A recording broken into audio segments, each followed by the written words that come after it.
check it out, what we're gonna do. We're gonna try a pig hunt tonight. So we got a whole bunch of this area through here. You can see back there. Nice trail. I know those pigs run right down that trail coming this way. Coming right up going. And down over the hills, a big open spot.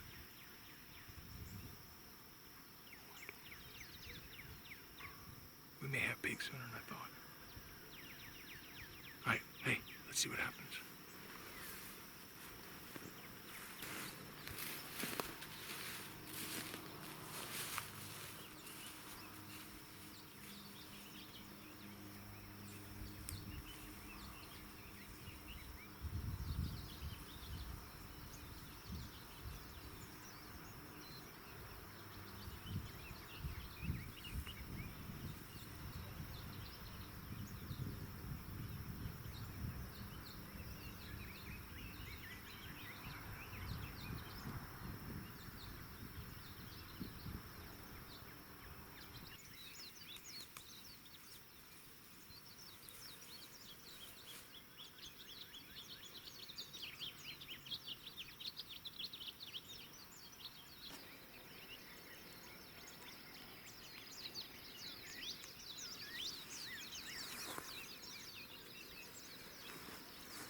Did you see that?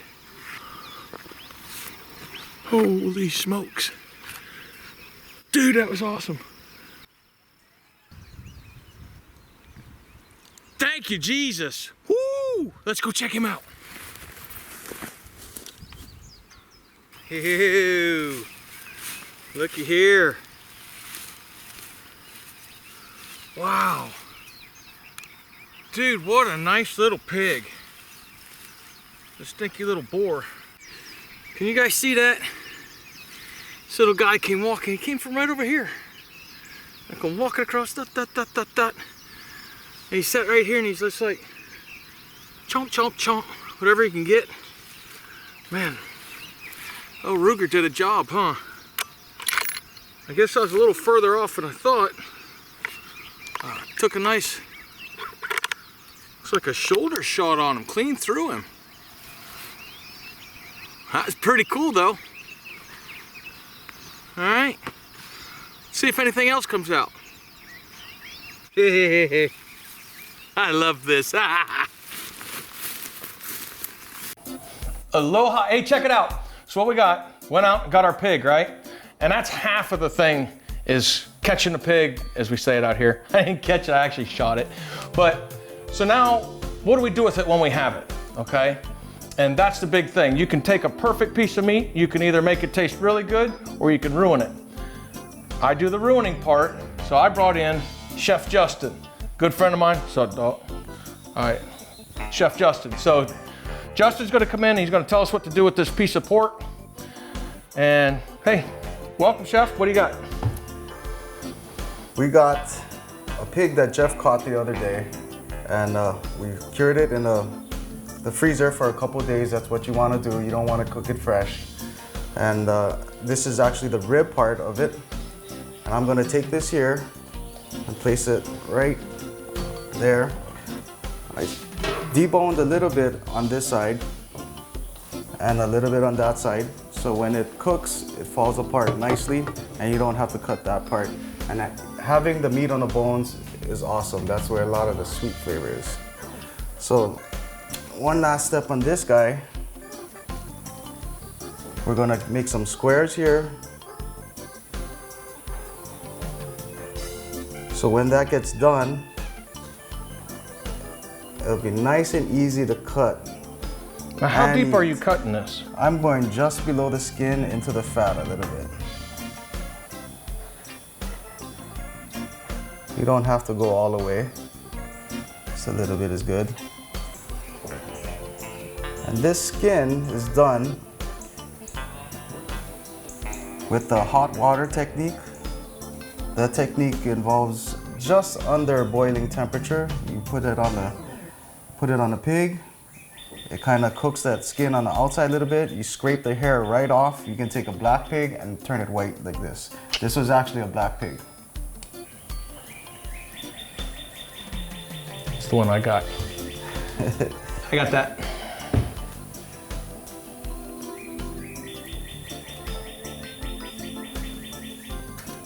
Malia wants your food, so I ended up having to go down and get a whole bunch of stuff. Kids loved it, man. Figure it out. You like that part right there? Up to you, chef. That's all good. I think. So what are we gonna do with this?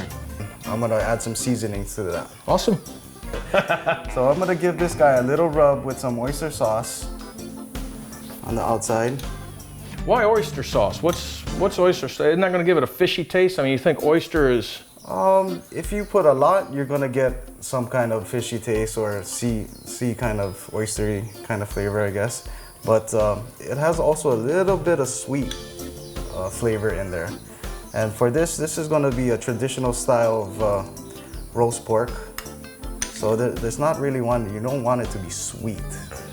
It calls for more savory and actually a little on the vinegar side, which we're gonna add later. Put it on the tangy side. Pork goes really well with tangy stuff. A lot of people use it. I love oyster sauce. I use it in a lot of my stuff.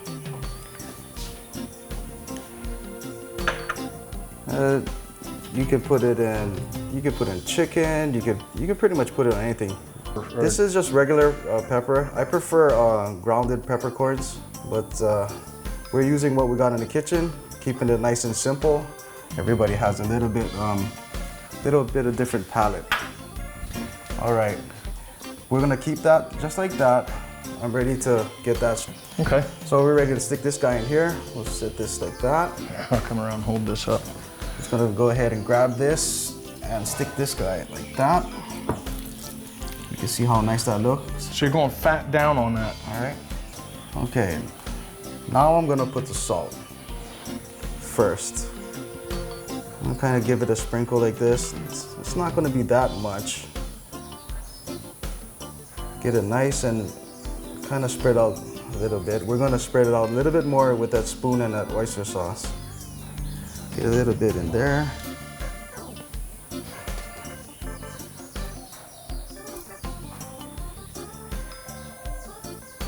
All right. So I guess what I was asking on that was, because when we put salt, like I said, when I do stuff, I salt the outside, I turn it over, I salt everything on the inside. So you're saying that would be too much on it. Just the underneath part is enough that you don't, so we don't overdo it. You can always add salt. You can't take away it. Once you get so much of that flavor, you could take something good and ruin it. So we're gonna just definitely go with the guarantee. We like the guarantee. So I'm gonna put just a little bit more of this, not a lot. There's different types of roasting. Some call for a lot of oyster sauce, and some calls for no oyster sauce, but we're gonna go with that amount there. Now I know you do a lot of this stuff. You said this is kind of a traditional thing. Is this like traditional that if I was to go down to one of the restaurants, this is how they do it, or is this like a family tradition thing? You know, I gotta blur stuff out because it's like secret squirrel stuff. It's just you and I, okay? Right. You can be honest with me now, okay? Well, my dad taught me this recipe, and I'm sure someone taught him. I go to several of other families on the other side of the island, and I've noticed that they have something similar. But I try to stick to this technique almost all the time. And my dad's technique is real traditional. He has a couple things that are not in for what I put in. For instance, sometimes he likes doing it without the oyster sauce. But definitely garlic, black pepper, and the Hawaiian salt. So we're gonna give a little bit of black pepper. I'm just gonna grab this and this.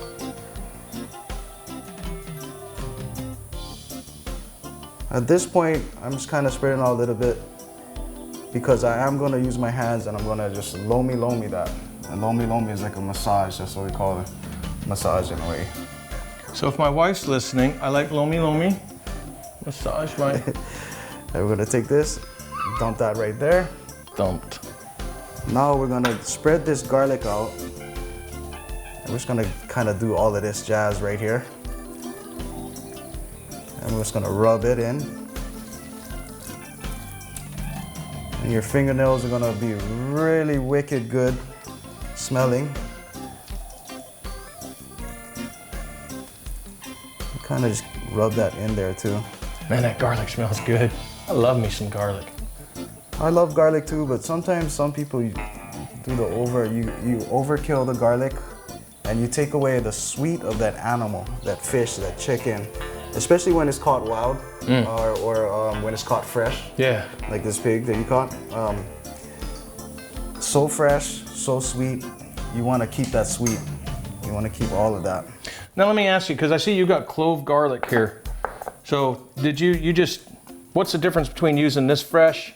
I know earlier you sat here and you were actually crushing it all up and stuff. What's the difference between using that fresh garlic and say if I went down to the local store and I got granulated garlic already done like that? Fresh garlic is always the best. Granulated, you can get away with that. They do have a little bit of a tangy flavor on it and some preservatives.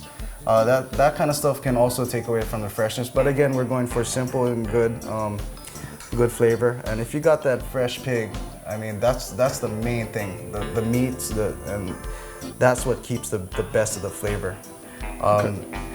That's actually a frozen whole, but that's still a little bit better than the minced or the chopped. That's in the jar. Okay. But fresh garlic is the best way to go. Okay, so what are you doing with this broth? Why are you, I know what you got in here, and so my question is, what do these flavors bring out in that? This is just simple stuff we got here in the house too, right? Mm-hmm. This is just water. It's a cup and a half of water. We're gonna eyeball this, and this is about a cup of vinegar.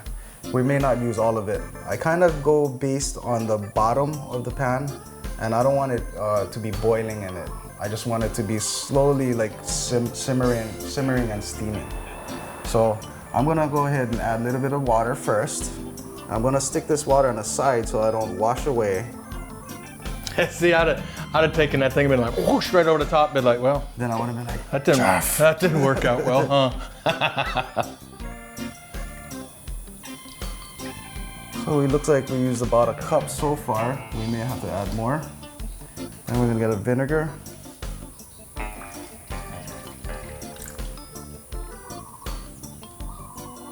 Now, what kind of vinegar is that? Just regular apple cider vinegar, or that's not a white vinegar? Apple cider. I love apple cider. We've been using that ever since. So does it pull out more of a sweet flavor? What's that? No, I said, does that pull more of a sweet flavor in there having the apple cider vinegar opposed to just a regular white vinegar?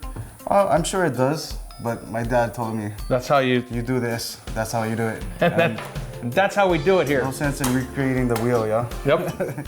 So we're gonna get a little bit of Aloha shoyu, soy sauce. We're gonna dump a little bit of that in there. So now what if I wanted to use, like, I'm gonna say the bad word here, Kikkoman. Kikkoman is very salty. That's another thing you're gonna wanna watch when you're using that soy sauce. You can actually have it too salty or too much flavor. I like Aloha, it's right in between. You can use more the low sodium, but that's just, you just gotta be heavier on the hand with the Hawaiian salt. So I like that right there for the broth. The level of the broth is perfect. I put what I think, to my judgment of how we traditionally do it, of the water, the vinegar, and the soy sauce. And what is nice is we can always add a little bit of that. So we'll keep that out for the future. And as this gets closer to kind of browning, then I'm gonna taste that sauce. Okay. Or we can try and taste it now, but we'll wait for that part. You can do that. Okay. So I think we're ready to stick this guy in the oven, and the oven is already preheated at 350. Cover that. We'll get this guy open. Since that's a big That's a big pot. I kind of took off the top rack. We don't need that guy. And we're just gonna stick this bad boy right in there. Try not to get burnt. Right in the middle, that looks good. Close that. I like keeping an eye on this. I don't like setting a timer and doing that because I like being in the kitchen. But if you're not going to be in the kitchen, of course set a timer.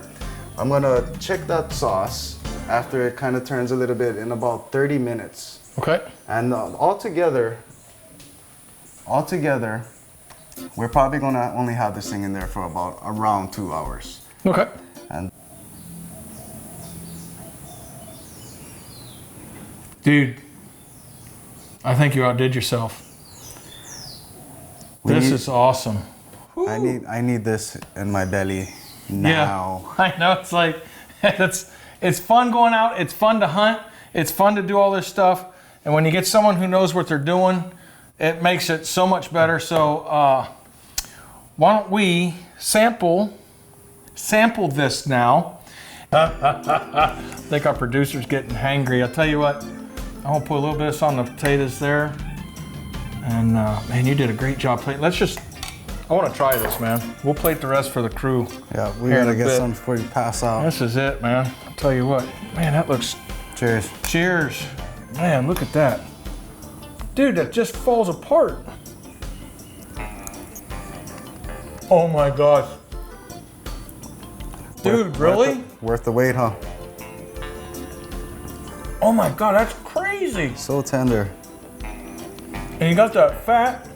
Let me swallow my food. I always tell people, dude, swallow your food before you talk. Oh, so good. This is crazy. You got that fat that's on top of the skin, got all them spices and stuff in there, and then the flavor, the gravy and everything else. You know what? I don't think the crew's gonna like this. We'll get them some, you know what? Hey, we gotta go, man. They can plate their own stuff. Dude, hey, hang around for a little bit. If there's anything left, we're gonna show you what to do with leftovers. So, some leftover sliders, roast pork sliders. So good. Hey. Never mind. Oh my God. Let's go sit down and eat this, man. We're going this one. It's awesome. Thanks for watching, everybody. Go like us on YouTube, Facebook, Instagram. Until next time, ahui ho. Oh my gosh, dude, I'm tearing this up. Get her done. Think I won't? My golly. Na Yehova oi, a e ho o mai ka I mai, a e mālama mai. Na Yehova e kau mai I ka mālama lama, o kona maka ma luna iho o, wa e loko mai ka I mai ia oi. Na Yehova e maliu mai ia oi, a e haawi mai I maluno.